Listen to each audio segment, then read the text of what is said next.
Muling pumutok ang dalawang digmaan na sinasabing tinapos ni Donald Trump at nabigo ang lahat ng kanyang kapayapaan na inisyatiba nitong mga huling buwan. Dalawa sa mga kasunduang pangkapayapaan na ipinagmamalaki ni Pangulong Donald Trump bilang patunay ng galing niya sa negosasyon ay kasalukuyang nahaharap sa matinding banta. Sumiklab ang matinding labanan sa Congo at Rwanda kahit sinabi ni Trump na siya ang nagdala ng kapayapaan sa mga bansang ito. Bukod dito, muling sumiklab ang digmaan sa Thailand at Cambodia at sinabi nilang wala silang maalalang planong kapayapaan mula kay Donald Trump. Bukod dito, alanganin pa rin ang pagpapatupad ng planong pangkapayapaan para sa Gaza Strip dahil ang mga militante ng HAMAS ay hindi pa rin nadidisarmahan hanggang ngayon at wala namang ginagawa ang Estados Unidos. Ngayon, pinipilit ni Trump ang bagong planong kapayapaan para sa Ukraine. Kaya't pag-aralan natin kung ano ba ang mali sa mga inisyatibong pangkapayapaan ni Trump at bakit mabilis itong nababali. Ang pangalan ko ay Alexei Pichi. Talakayin natin ng detalyado ang paksang ito, pero bago tayo magsimula, hinihiling ko na mag-subscribe kayo sa channel na ito, i-like ang episode at mag-iwan ng kahit anong komento. Mag-subscribe rin kayo sa aking Telegram channel na Pichi News. Nasa video description ang link. Doon kami naglalathala ng mga balitang agad naming natatanggap.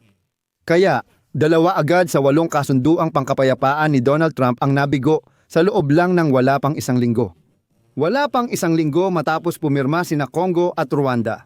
Sa tulong ni Donald Trump ng kasunduang layong tapusin ang labanan sa silangang Congo. At wala pang 2 buwan matapos masaksihan ni Trump ang pagpirma ng kasunduan sa tigil putukan sa pagitan ng Cambodia at Thailand. Muling sumiklab ang matinding labanan sa parehong lugar sa Malaysia. Ang mga pangyayaring ito ay nagdulot ng pandaigdigang pag-aalala na nagresulta sa agarang panawagan na itigil ang kaguluhan sa silangan. At sa bawat pagkakataon, ang mga pahayag ay naglalaman ng panawagan sa mga panig na tuparin ang kanilang mga obligasyon sa mga kasunduang ipinagmamalaki ni Donald Trump bilang dahilan upang iposisyon ang sarili bilang presidente ng kapayapaan. At batay sa mga kasunduang ito ay inangkin niya ang karapatang tumanggap ng Nobel Peace Prize. Paalala ko lang, 4 na araw na ang nakalipas mula nang tanggapin ni Pangulong Donald Trump ng Estados Unidos ang bagong Federasyong International de Football Association Peace Prize sa panahon ng bunutan para sa 2026 Federasyon International de Football Association World Cup. Si Trump na umaasa noon sa Nobel Peace Prize ay itinuring na paborito para sa bagong itinatag na Federasyon International de Football Association Peace Prize na inilunsad 1 buwan na ang nakalipas. Pero masasabi ko na si Trump lang talaga ang tanging kandidato para sa bagong parangal ng Federasyon International de Football Association at ginawa talaga ito para sa kanya. Nakakatawa na si Trump mismo ang nagsusuot ng medalya sa sarili niya sa mga parangal. Parang ginagantimpalaan lang niya ang sarili niya.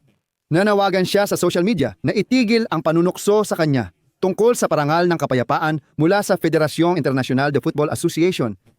Gusto ko ring sabihin na sina Trump at Federasyon International de Football Association President Gianni Infantino ay magkaideya. Pinalinaw pa ito ni Infantino. Ayon sa kanya, dapat nabigyan si Trump ng Nobel Peace Prize para sa pagsisikap sa tigil putukan sa Gaza Strip. Pero dahil hindi ito nakuha, kaya gumawa ang Federasyon International de Football Association ng sariling Peace Prize. Nakakatuwa dahil habang tinanggap ni Trump ang Peace Prize mula sa Federasyon International de Football Association at iginiit na napahinto niya ang 8 digmaan, 2 kasunduan sa kapayapaan naman ang nasira noon. Noong Martes, Disyembre siyam sinabi ni Trump na kumpiyansa siyang mapapahinto muli ang labanan ng Cambodia at Thailand. Parang sinasabi nila, walang problema, si Trump na naman ang mag-aayos ng lahat. CP, bukas kailangan ko silang tawagan. Sino pa ba ang makapagsasabi na ako'y tatawag at mapapahinto ko ang digmaan sa pagitan ng malalakas na bansang Thailand at Cambodia? Sa oras ng pag-record ng episode na ito, hindi pa rin natitigil ang digmaan. Pero hindi pa dyan nagtatapos ang lahat. Biglang sumiklab ang karahasan sa Congo, sa rehiyon ng South Kivu. Sa Congo, kamakailan ay sumiklab ang karahasang sinisisi sa M23 na suportado ng Rwanda. Nanawagan ang M23 at sandatahang lakas ng Rwanda ng agarang tigil sa mga opensiba. Ayon sa maraming kasunduan na nagresulta sa pagpirma ng isang kasunduan sa Washington, sa pagitan ni Pangulong Felix Tshisekedi ng Congo at ni Paul Kagame ng Rwanda. Tinawag ng White House na makasaysayan ang kasunduang ito na naabot sa pamamagitan ni Donald Trump Matapos ang buwang pagsusumikap para sa kapayapaan ng Estados Unidos at mga katuwang tulad ng African Union at Qatar. Noon, buong pagmamalaking sinabi ni Trump at inuulit ko, dakilang araw ito para sa Afrika at sa buong mundo. Ngayon, nagtatagumpay tayo sa lugar kung saan nabigo ang napakarami. Lumipas lang na ang isang linggo at ang tagumpay ni Trump ay nabigo rin tulad ng lahat ng nauna. Nanawagan ang contact group na kinabibilangan ng Belgium, United Kingdom, Denmark, France, Germany, Netherlands, Sweden, Switzerland, United States at European Union sa lahat ng panig na tuparin ang obligasyon sa kasunduang nilagdaan noong nakaraang linggo. Sinabi ng kagawaran ng Estado ng Estados Unidos na labis silang nababahala sa karahasan sa silangan ng Demokratikong Republika ng Congo na nagdudulot ng paglikas ng mga tao at nagpapahirap sa mga pamilya. Pahayag ng kagawaran ng Estado. Patuloy na isinusulong ng Administrasyong Trump ang diplomatikong hakbang para sa isyong ito. Tiniyak ang pagpapatupad ng bagong kasunduan at pagbabalik ng katatagan sa apektadong lugar. Mahigpit din ang pakikipagtulungan sa mga regional na katuwang para matupad ang mga obligasyon. Sa hiwalay na pahayag, binigyang diin ni United States Secretary of State Marco Rubio ang pagkabahala ng Estados Unidos sa tumitinding labanan sa pagitan ng Cambodia at Thailand sa pinagtatalunang hangganan. Ito ay nangyari mahigit isang buwan matapos lagdaan ng mga lider ng dalawang bansa sa Malaysia ang kasunduang pangkapayapaan sa harap ni Donald Trump. Ang kasunduan sa pagitan ng Cambodia at Thailand ay ilang linggo nang nasa isang hindi tiyak na kalagayan kung tutuusin. Ngunit ito ay tinamaan ng matinding dagok ng matapos ang panibagong sagupaan kung saan dalawang sundalo ng Thailand ang nasugatan. Muling sumiklab at nagpatuloy ang labanan. Sabi ng isang mataas na opisyal ng administrasyon ni Trump na ayaw magpakilala, inaasahan ng Pangulo ng Estados Unidos na tuparin ng Thailand, Cambodia, Rwanda at Congo ang kanilang obligasyon sa pagtigil ng karahasan. Ayon sa opisyal, binabantayan ng administrasyon ni Trump ang sitwasyon sa Congo, iniulat ng Pangulo ng Estados Unidos.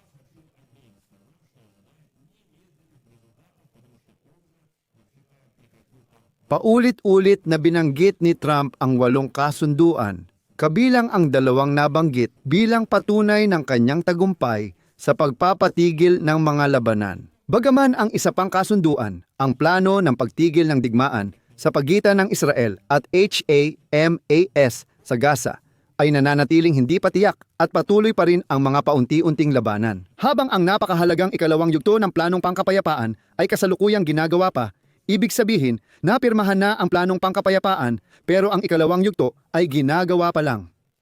Sige, maging tapat, hindi pa nagtagumpay ang mga pagtatangka ni Trump na tapusin ang digmaan ng Russia sa Ukraine. Iba pang mga kasunduang pangkapayapaan na nilahukan ni Trump at tinawag niyang matagumpay ay kinabibilangan ng mga kasunduan sa pagitan ng India at Pakistan, Armenia at Azerbaijan, Israel at Iran, Kosovo at Serbia, pati na rin ng Egypt at Ethiopia. Mahirap sigurong sabihin na may tunay na kapayapaan na sa pagitan ng Israel at Iran. Tama?